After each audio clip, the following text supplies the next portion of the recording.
Before you hire somebody with a truck, watch this real quick. I'm not trying to sell you nothing. I'm trying to save you a headache. For those of you that don't know, this is Devontae here with Double Duty. We do junk removal, cleanouts, and landscaping. And we quit our jobs in the first year and built a six-figure business. And every week, people call us after the cheap job went sideways. Listen, anybody can rent a truck. That don't mean they know what they're doing.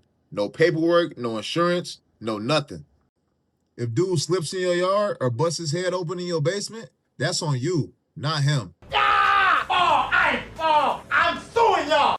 My back, my neck and my back. Oh, I'm hurt. Oh, my neck. This the part that you probably heard before, but this the part you can't explain to the customer. Dump fees cost money. Gas costs money. Tires cost money. So if somebody charging way less than the average person, where you think that junk going? Come on now, let's be real. Illegal dumping. I've seen it in forest preserves, behind the Pizza Hut right around the corner. A lot of people out here think they have a business, but they're running it the wrong way. You don't want to be on the other end of that, man. Cheap ain't always cheap. Everybody else got to pay for that neglect. Now there's junk and there's junk. But that stuff is junk. People think junk is just junk. Tile, concrete, dirt, wet furniture, that shit heavy. A lot of times a small pile will cost way more than a full load, and then that's why customers get confused. That's why prices change. It ain't us being funny. It ain't us not being professional. It's just math. The next time as a client you come up with a price in your own head, ask yourself, how much does this weigh? Pretty heavy shit. But did you die? Before you hire anybody, ask these questions. Are you insured? Where are you going to take this stuff? Does that price include dump fees?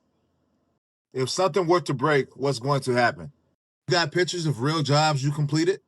If they get weird when you ask this list of questions, you already got your answer. We done pulled up behind cheap jobs and seen a mess. And now the customer got to pay 2 times. A lot of times that cheap price isn't always the best route. Cheap is cheap.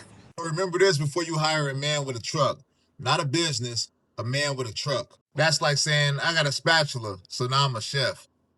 If the price is too good to be true, it usually is.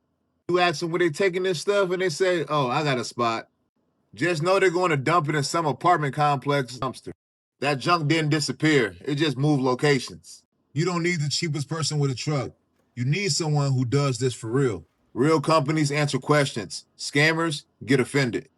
You don't want to learn this lesson the hard way, believe me. If this video saved you a problem, hit that subscribe button. We're going to keep it real over here. Drop in the comments, what's the wildest quote you ever got? If this helped you at all or is something you can relate to, watch this next video as we go into the mistakes that cost people money in this industry.